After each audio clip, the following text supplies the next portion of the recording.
Shalom Bapak Ibu Saudara sekalian, salam damai sejahtera di dalam Tuhan Yesus Kristus. Mari kita merenungkan firman Tuhan pada hari ini 26 Juli 2021 yang terambil dalam 1 Timotius 5 ayat yang ke-8. Tetapi jika ada seorang yang tidak memeliharakan sanak saudaranya, apalagi seisi rumahnya, orang itu murtad dan lebih buruk dari orang yang tidak beriman. Dari ayat ini kita diperingatkan untuk peduli kepada seisi rumah kita. Dalam teks aslinya, ayat ini tidak ditujukan kepada orang yang satu keluarga atau satu darah, tetapi juga kepada orang-orang yang tinggal satu rumah dengan kita walaupun tidak sedarah atau bukan saudara. Ayat ini memperingatkan dengan keras bahwa kebutuhan seisi rumah kita adalah kewajiban yang harus dilaksanakan.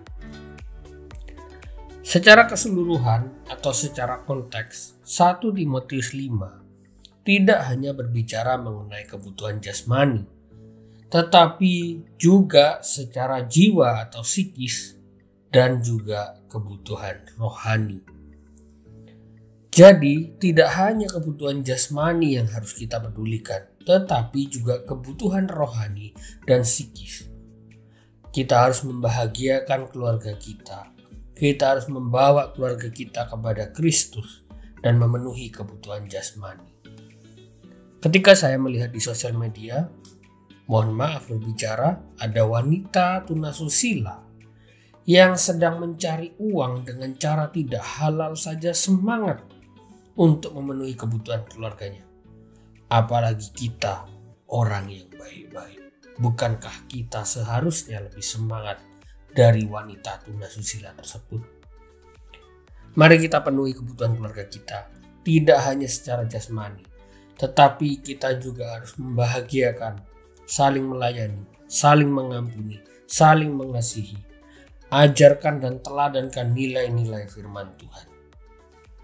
Lalu, bagaimana jika salah satu orang keluarga kita tidak memenuhi tanggung jawabnya?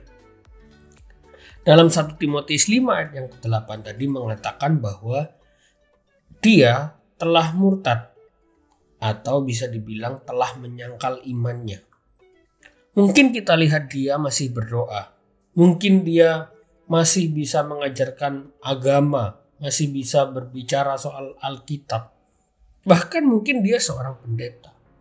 Tetapi di hadapan Allah, dia bukan siapa-siapa karena telah menyangkal imannya.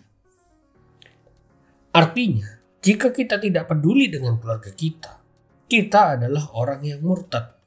Bahkan di kalimat berikutnya disebut sebagai orang yang lebih buruk daripada orang yang tidak beriman. Dalam teks aslinya disebut sebagai tidak lebih baik daripada orang kafir. Kalau ada keluarga kita yang demikian, kita tidak perlu buang energi untuk mengkafir-kafirkan dia. Biarkan mereka berurusan dengan Tuhan. Kita wajib mendoakannya agar Tuhan merahmati dia dengan belas kasihan. Yang penting, bagaimana kita memenuhi tanggung jawab kita. Tidak mudah memang. Tetapi ayo semangat. Jangan mau dikuasai oleh ajaran-ajaran, kata-kata, atau nasihat-nasihat dari saudara mungkin, dari teman mungkin, yang membuat kita melakukan hal yang sama dengan keluarga yang tidak peduli dengan kita. Jangan kita membalas kejahatan dengan kejahatan.